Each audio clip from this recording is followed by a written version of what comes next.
Assalamualaikum warahmatullahi wabarakatuh. Eh, Sebenarnya ini saya bukan apa ya. Saya harap saya ingin mengutarakan dua hal, Mas Sabrang.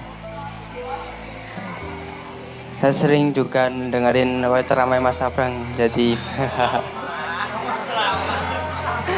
ya kalau monolog kan ceramah biasanya. Seperti itu. Begini Mas, tentang keresahan dan tujuan. Begini. Ini kan saya masih ya gampangannya masih darah muda, darah yang masih berapi-api seperti itu. Nah, untuk perihal keresahan ini Mas, saya melihat kan perihal kekancan seperti itu. Kekancan itu kan perihal sosial seperti itu kan. Nah, semakin kesini, semakin saya dewasa setelah beranjak lulus SMA terus perkuliahan, masuki bangku perkuliahan dan bertemu orang-orang baik orang tinggi, caleg atau dosen dan mahasiswa dan seorganisasi seperti itu. Aku rasa kekancan itu hanya hal sebuah kepalsuan begitu Mas. Karena apa? Hal-hal itu tuh pasti ada suatu kepentingan di balik itu. Hal yang saya rasa sampai sekarang ini merasa apa ya, suatu hal yang itu benar-benar sejati atau itu benar-benar asli yang bisa membuat saya tuh kan inti kekancan itu adalah kita bisa membagikan rasa, dia merasakan, saya juga merasakan, terus saling berbagi seperti itu, dan itu berharap bisa lama seperti itu kan. Dan sampai sekarang saya tidak menemukan hal kayak gitu. Yang bisa saya temukan adalah saya menemukan ketenangan itu malah dari dalam diri saya sendiri begitu loh. Jadi saya seperti saya punya teman banyak seperti itu kan. Itu saya sebenarnya itu berteman dengan kepalsuan yang nantinya menunggu waktunya akan berpisah seperti itu. Nah ini mungkin keresahan deh. Entah ini keresahan bisa membentuk pertanyaan atau apa, mungkin Mas Sabrang bisa membantu begitu. Terus yang kedua perihal tujuan. Ini kan masih perlu apa ya? Saya banyak keinginan begitu. Dulu pengen jadi presiden, terus dulu pengen jadi jadi apa ya? Yang ingin gerak di pemerintahan, ingin jadi orang berkarya lah seperti itu, ingin atau mungkin hanya menikmati kayak advent apa film di back to kembali ke alam atau yang ingin menyendiri seperti ingin tenang kayak gitu kehidupan. Dan sampai sekarang ini masih mencari hal yang utama yang perlu saya cari dari tujuan saya itu apa seperti ini. Ini saya masih apa ya? Masih hambar gitu, belum menemukan satu titik yang benar-benar itu harus kutuju begitu. Seperti itu. Maaf, usianya? Saya usianya masih baru aja kemarin 4 hari yang lalu masuk 20 tahun. Oh, selamat ulang tahun dulu. Selamat ulang tahun. Santai mau. Moga Mas Sabrang. Ya seperti itu. Terima kasih. Assalamualaikum warahmatullahi wabarakatuh. Cek. Jelasin nanti. Cek 1, cek 2. Milih yang mana? Nomor berapa ini? Ora tadi pilihan ora enak. Anda umur 20 tahun Mas ya? Santai Mas. Anda masih belajar ngaceng itu posisinya. Cangkem ora enak banget ya. Ora. Yo saya ini dalam pakai kosakata pakai kosakata pertemanan Mas ya. Ojo nesu Mas. Gini, 20 tahun ora apa. Gini, pertama begini. Mungkin saya pakai refreshing, saya pakai mencoba mendefinisikan dengan cara yang lain. Teman ngopo sih kekancan meng dimanfaatke kok. Kadang-kadang gitu ya. Ada kalimatnya seperti itu. Tapi ada logik yang bertabrakan ketika orang ditanyain, kamu hidupnya apa? Hidupnya pengen bermanfaat. Terus kalau dimanfaatkan orang lain terus nesu. Piye ta jane iki? Pengen hidup bermanfaat, gue dimanfaatkan orang lain terus nesu. Mungkin maksudnya bukan itu ya, maksudnya ketika kamu merasa termanipulasi oleh sebuah keadaan sehingga kamu tanpa sengaja bermanfaat untuk diatok tanpa kamu tahu, tanpa mendapatkan manfaat itu juga, makanya rodok nesu ketika bermanfaat. Sekarang gini, semuanya palsu. Itu pertanyaan saya menurut ya mas. Sekarang gini, emang dirimu yang tidak palsu yang mana mas? Yang kamu tuh yang mana? Hah? Roh kita intangible, gue konsep yang gue kerungu-kerungu suka mbah-mbah gue. Ya, kamu juga ngambil dari mbah-mbah atau kamu dengar kata ruh dari mana? Adopsi juga atau dari Quran atau yang mana ruhnya di mana? Di kepala, di kuping atau di dada atau di di akal? Memahami diri. Oke. Karena gini, misalnya badanmu itu tak sampluk, tak silet, tak obong tanganmu kira-kira bengok ra gue. Nesu ya. Tapi itu kamu atau bukan sih?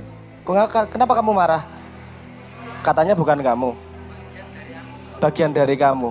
Tapi itu benar milikmu, boh. Oh, isi orang ngomong sing dhuwur-dhuwur ya. Gini aja lah. Kamu kan lahir kecil nih. Itu aja disumbang oleh bapakmu dan ibumu. Sama ibumu disumbang telur, sama bapakmu disumbang uang udara. Uang udara ki bahasa Inggris lah. Uang ki bahasa Inggris apa? Udara ki air ya. Jadi uang udaranya bapakmu, air money bapakmu disumbang bapakmu, disumbang ibumu. Bukan punyamu. Kamu lahir kecil, terus kok bisa jadi gedenya segini? Karena kamu ngumpulin dari sekitarmu. Ngumpulin tempe, ngumpulin sego, ngumpulin kopi, ngumpulin susu ibu, ngumpulin susu pokoknya ngumpulan dari luar dalam dirimu untuk membangun dirimu. Berarti itu kan yang kamu kumpulkan seumur hidup, tetap bukan dirimu, kan ya? Ini kita ngomong kepalsuan dulu. Terus akalmu juga yang dirimu yang mana? Bahasa kamu belajar dari lingkungan, dari orang tua, konsep belajar dari guru, dari baca buku. Lu sing yang kamu yang mana? Bukankah itu semua palsu kalau ngomong aku dan kamu? Jangan-jangan intinya bukan pada asli dan palsu. Nah, saya ingin mencoba mendisposisi bukan mendekonstruksi sih, membuat case dari situ.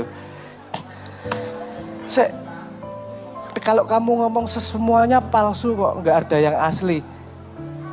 Kasih saya contoh satu hal yang asli menurutmu itu apa? Saya sendiri, ya kamu tuh yang mana? Orang cuma kumpulan tempe sama denger-denger dikumpulin jadi konsep kok. Saya kasih contoh gini aja lah. Kamu kalau mandi sabunan mana duluan? Hah? Badan duluan. Kenapa kok badan duluan? Bener boh kamu mikir karena saya sabunan yang terdekat adalah badan berarti saya sabunan duluan badan. Pernah mikir gitu? Ya otomatis wae itu. Ya karena kebiasaan diajari ibumu. Sabunan itu bukan dirimu loh. Sabunan mandi aja turunan dari ibu. Makanya saya tanya, yang asli itu yang mana sih sebenarnya? Karena ini bukan statement itu bukan statement sederhana. Kita seumur hidup mencari diri sendiri, mencari yang asli kita tuh seberapa. Jangankan urusan teman, urusan diri kita sendiri yang asli mana aja kita nggak tahu. Jadi maksud saya jangan konsentrasi pada hal-hal yang memang sangat berat. Wes kekancan. Anggap kekancan itu sebagai sebuah bentuk katalis. Sebagai sebuah bentuk bagaimana adalah potensi ilmu yang bisa diambil untuk menumbuhkan dirimu untuk semakin mengetahui mana yang asli, mana yang enggak. Kalau kamu berangkat dengan kecurigaan, yang terjadi adalah kamu pada posisi fight or flight. Nek bahasa psikologinya ya, kecurigaan toh. Isine konsentrasimu adalah bagaimana kamu bertahan hidup dalam keadaan tersebut, bukan mengambil pelajaran. Kenapa Islam ngajarke kusnudon berprasangka baik? Karena ketika kamu berprasangka baik, mesin yang berlaku adalah rest and digest. Beristirahat dan mengunyah ilmunya. Kapusan itu kenyataan hidup, Mas. Wes to. Kowe pacaran ping pira? Wis tau pacaran lho. Wis tau pacaran. Kapusan ping pira, Mas?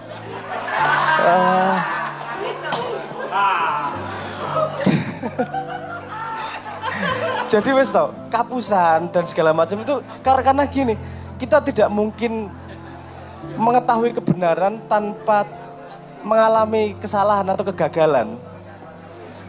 Paham? Gini. Semua keberhasilan datang dari keputusan yang tepat.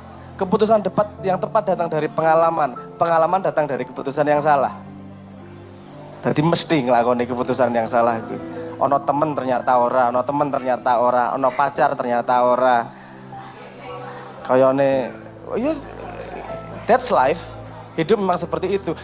Kalau menurut saya jangan konsentrasi pada itunya, konsentrasi pada ilmu apa yang disediakan dalam kejadian tersebut. Karena semakin tumbuh ilmu Anda akan semakin dewasa mengetahui diri Anda semakin punya modal untuk kelahiran yang Anda pilih. Anda lahir tanggal berapa? 24 Maret tahun gini, 24 Maret pasarannya apa? Hah? Pasaran Kliwon apa? Senin Kliwon apa? Orang ngerti. Enggak tahu, oke. Itu menarik. Masih kalender.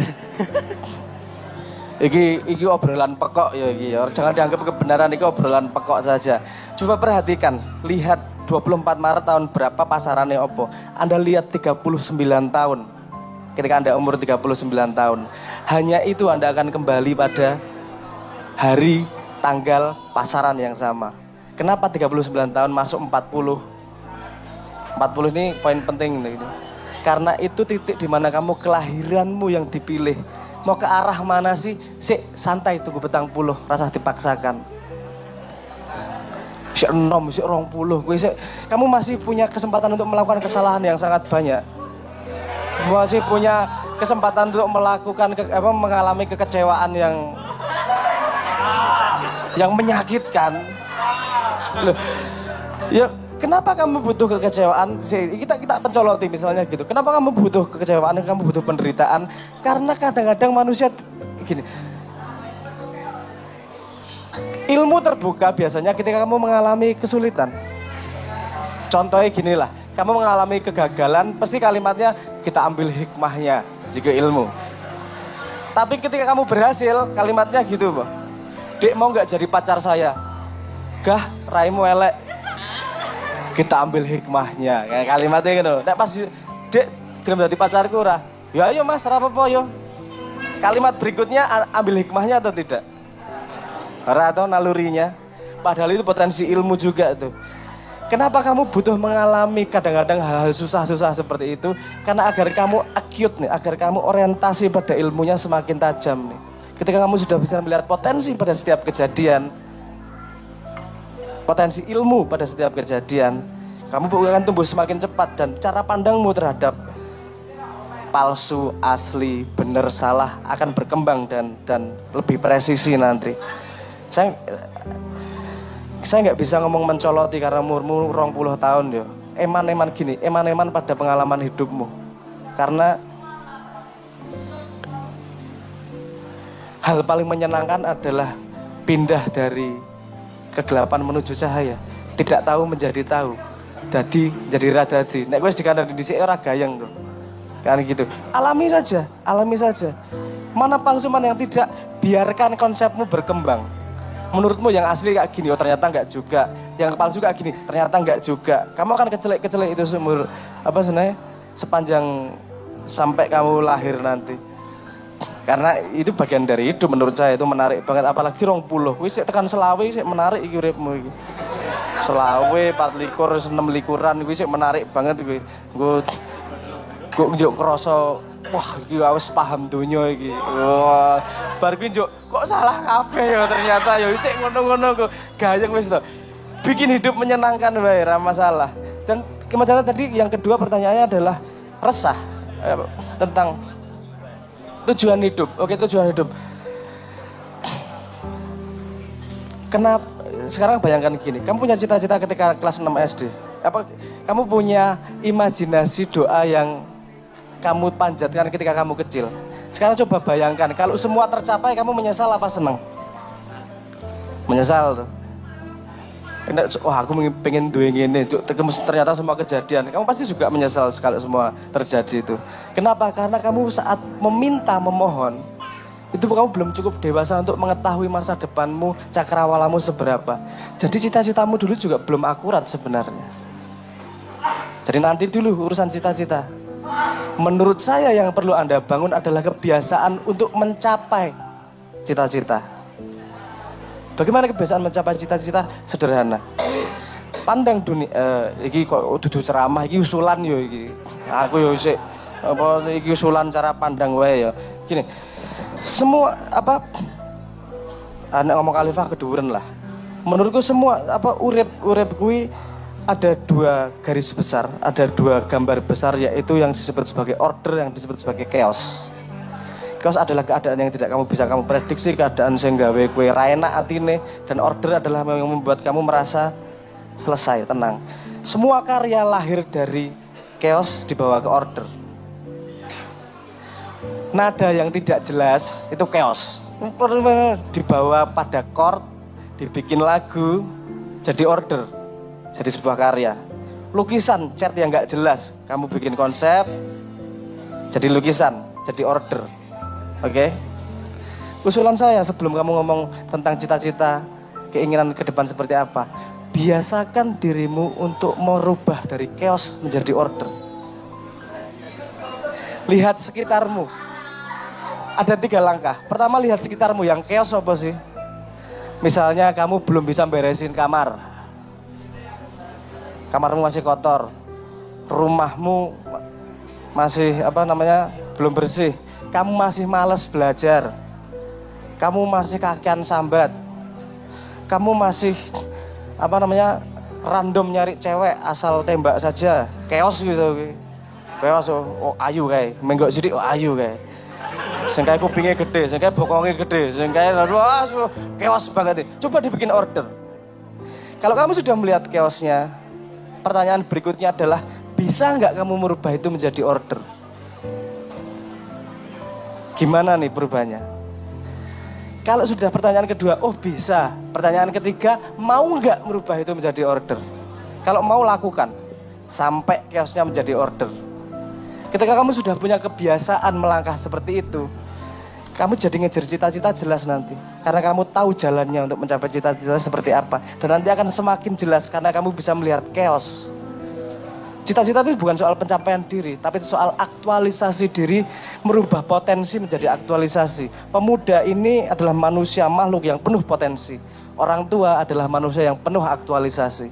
Tugasmu dari muda menjadi tua adalah merubah semua potensi menjadi aktualisasi sebanyak-banyaknya. Bagaimana caranya? Salah satunya adalah melatih merubah chaos menjadi order. Nah, dirasah mikir dan di Indonesia saat durung kamarmu resik.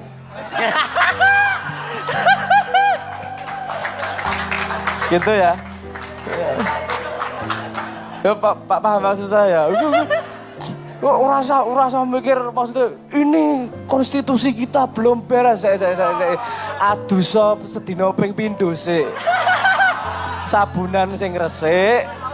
Ah gitu loh. Maksudnya karena kebiasaan itu bisa dilatih itu. Handle dari yang kecil karena lama-lama akan menjadi besar tanggung jawabnya. Dan kamu akan punya harga diri dalam hidup. Kenapa? Karena kamu merubah chaos menjadi order. Kamu punya kontribusi terhadap kehidupan. Kamu punya kontribusi, ada gunanya kue urip kidadian. Karena merubah jadi chaos, dari chaos menjadi order. Nggak perlu ngomong besarnya seberapa. Mau dulu, bisa dulu. Nanti kalau Tuhan memberi jalan, kamu akan diberi chaos yang lebih besar. Karena setiap orang melihat chaos yang berbeda. Semakin tinggi Nyuwun sewu dalam tanda petik, semakin tinggi makomnya dia akan melihat chaos yang semakin yang levelnya berbeda dengan orang yang makomnya lebih rendah. Tapi gue rasa gagas makom. Yang penting kanggo uripe, coba lihat chaosnya. Urusan resik omah ki rasa sederhana loh. Jadi cita-cita nanti saya yakin akan muncul sendiri dalam hidupmu, dalam pikiranmu. Ketika kamu sudah sampai pada pandangan yang fix terhadap dunia. Ada hal-hal yang tidak bisa dipaksakan. Teknologi secanggih apapun, hamil tetap 9 bulan 10 hari. Secanggih apapun otak dan pengalaman dan segala macam, pertumbuhan ruh dalam tanda petik itu tetap butuh waktu juga. Pendewasaan itu. Jadi alami itu dan membiasakan diri untuk merubah chaos menjadi order. Itu usulan saya. Sehingga ketika kamu dalam posisi bisa berbuat, kamu sudah biasa merubah chaos menjadi order. Sehingga semua chaos yang kamu lihat, kamu bisa merubahnya menjadi order. Itu usulan saya. Nonton nggih, semoga menjawab. Matur nuwun.